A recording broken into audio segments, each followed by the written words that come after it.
When you picture drones and you see these things on the news all the time, it's always a drone somewhere in the Middle East, usually, of course, in Yemen or something, firing and usually killing innocent people and double tapping and all that stuff that we talk about all the time here.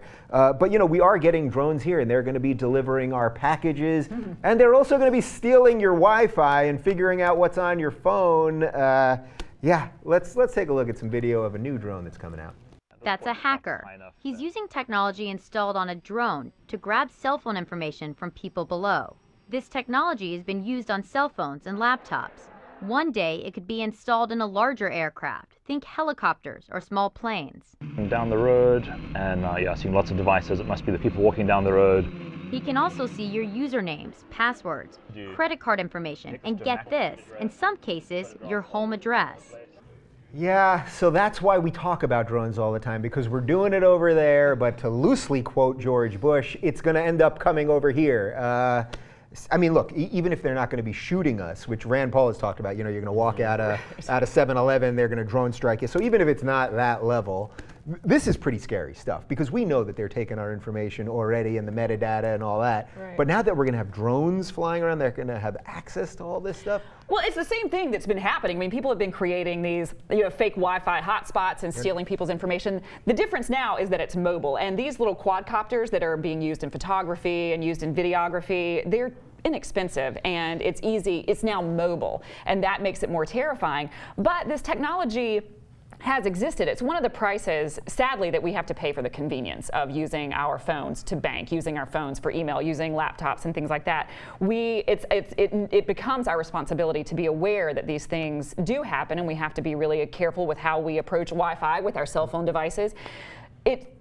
It's existed. This has happened before. It's just now, like I said, it moves around, and it can get more information more quickly. But if you think about it, I mean, I work in a business that's all about online videos. I mean, that's what I talk about all day long, and I find the people behind them. It's not hard, actually, to find all of this information. I can do it in 10 minutes just with Google searches and looking through Facebook and looking through the things that people post in Twitter feeds and Instagram feeds. But think about the 9 minutes you'll be able to save when you have your own team of drones. That's the thing.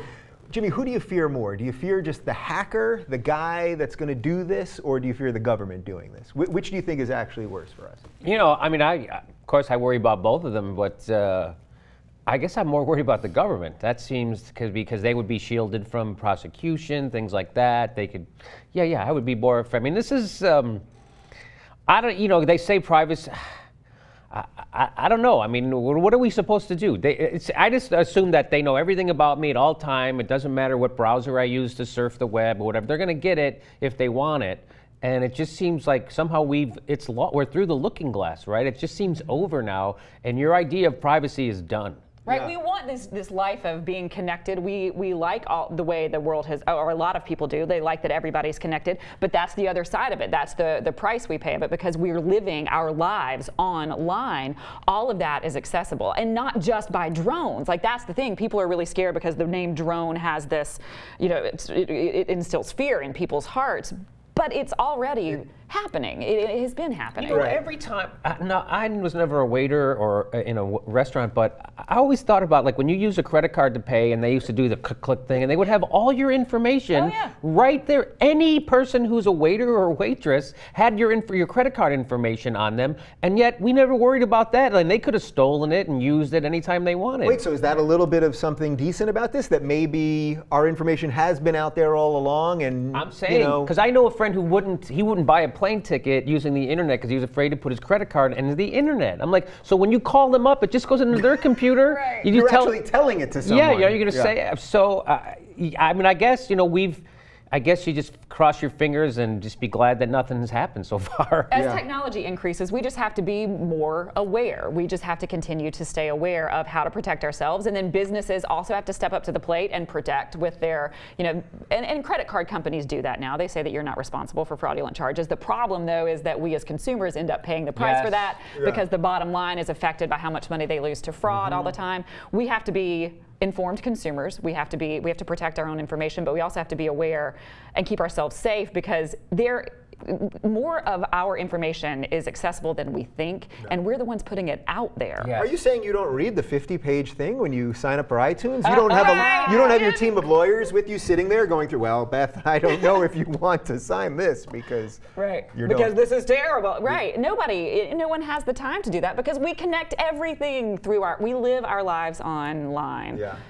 Final point on this. I think the through the looking glass, I think, is the perfect way for this. Are we in a really interesting time right now where for a while we had all this stuff, let's say for the first 10 years of mobile phones and the internet, we all had it, we all loved it, everyone found porn, everyone was excited. Now we're in the through the looking glass part, which I don't know how long it's going to last. I feel like we're in like a 3-year thing here of everyone going, shit, we had all this stuff, we love it, but we also hate it. And now what's the other side? You know what I mean? Am I giving you something? I'm giving you a little esoteric, philosophical something there. There is, I think that it's actually going to continue to increase. There's a great book that came out called The Circle. It's David Eggers, and it's this book that's written about the concept of total transparency. Total transparency. The idea is that the company that he created in this book represents a company kind of like Google. And as people, you're always going to have the people who say, I don't want any more technology, I don't want any more to happen, but the way that the world moves, you end up almost being forced into it. In the book, total transparency means all people in government constantly having cameras on them, all people everywhere constantly having cameras and broadcasting that to everyone. And the weird thing about it is that as you read something like that, you can see that something like that could easily happen, because as we move forward with all of this technology, we get more accustomed to it, we get used to it, it doesn't feel as scary, it doesn't feel as intimidating, and we keep moving forward with it. Will we stop? Will it stop? I didn't think we needed more technology in like 1992, you know, and then suddenly here we have this world, we have a phone that has more technology in it than the Apollo that went to the moon. So, you know, we